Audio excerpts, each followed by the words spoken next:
ارسطو کی منطق کا جو بڑا شہرہ ہو گیا تھا اور پورے عالم اسلام میں گویا کہ وہ اس طریقے سے کہ معلوم ہوتا ہے کہ سب سے اعلیٰ شے آج کی ویڈیو میں ہم بات کریں گے ڈاکٹر اسرار احمد کے بارے میں، جو نہ صرف ایک ممتاز اسلامی اسکالر تھے بلکہ ایک عظیم مصلح بھی تھے۔ ان کی تعلیمات اور خدمات نے دنیا بھر کے لاکھوں لوگوں کی زندگیوں پر گہرے اثرات مرتب کیے۔ ڈاکٹر اسرار احمد صاحب نے ساری زندگی قرآنی تعلیمات کی ترویج و توسیع میں وقف کر دی، ان گنت اذہان و قلوب کو اپنے علمی و فکری سوچ سے منور کیا۔ آپ کے بہت سے ایسے وصف تھے جو انہیں ہم عصروں سے جدا کرتے تھے۔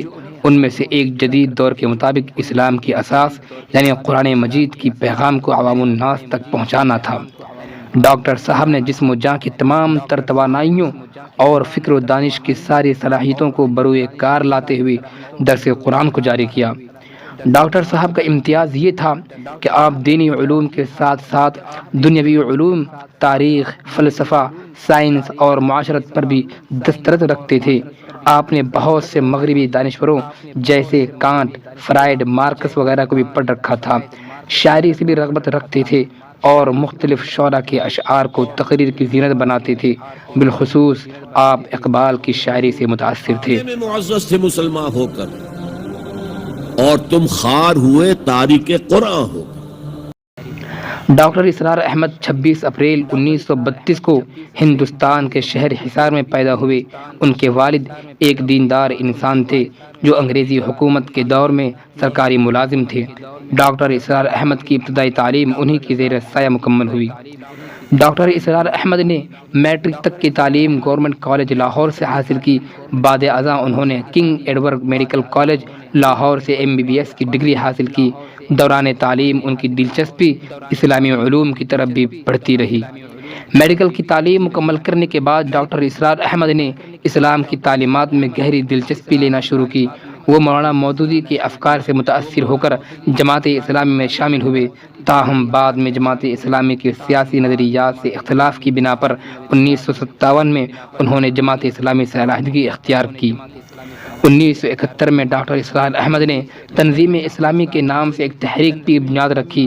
اس تحریک کا مقصد اسلامی نظام کے قیام کے لیے جدوجہد کرنا تھا۔ تنظیم اسلامی کے پلیٹ فارم سے انہوں نے کئی اہم موضوعات پر لیکچر دیے اور عوام کو اسلامی تعلیمات سے روشناس کرایا۔ ڈاکٹر اسرار احمد نے 1972 میں قرآن اکیڈمی کی بنیاد رکھی۔ اس اکیڈمی کا مقصد قرآن کی تفسیر اور تعلیمات کو عام کرنا تھا۔ انہوں نے قرآن مجید کی تفسیر پر مبنی لیکچرز کی ایک سیریز بھی شروع کی جو بعد میں بیان القرآن کے نام سے شائع ہوئی۔ ان کے علاوہ بھی انہوں نے کئی اہم کتابیں تصنیف کی۔ ڈاکٹر اسرار احمد کی خطبات اور لیکچرز کو ٹیلی ویژن اور ریڈیو کے ذریعے بھی نشر کیا گیا۔ ان کے ٹی وی پروگرامز جیسے الہدا اور رحمت للعالمین نے عوام الناس میں بے حد مقبولیت حاصل کی۔ ان پروگرامز کے ذریعے انہوں نے قرآن اور حدیث کی تعلیمات کو عام لوگوں تک پہنچایا۔ ڈاکٹر اسرار احمد کی شخصیت میں سادگی، خلوص نمایاں تھی۔ انہوں نے ہمیشہ سچائی اور حق کی بات کی اور کبھی بھی مصلحت پسندی کا شکار نہیں ہوئے۔ ان کے افکار میں اسلامی نظام کی برتری اور مسلمانوں کی بیداری کی ضرورت کو مرکزی حیثیت حاصل تھی۔ ڈاکٹر اسرار احمد نے اپنی زندگی کا بیشتر حصہ اسلام کی خدمت میں گزارا۔ وہ 14 اپریل 2010 کو لاہور میں انتقال کر گئے۔ ان کی وفات کے بعد بھی ان کی تعلیمات اور خدمات کا سلسلہ جاری ہے۔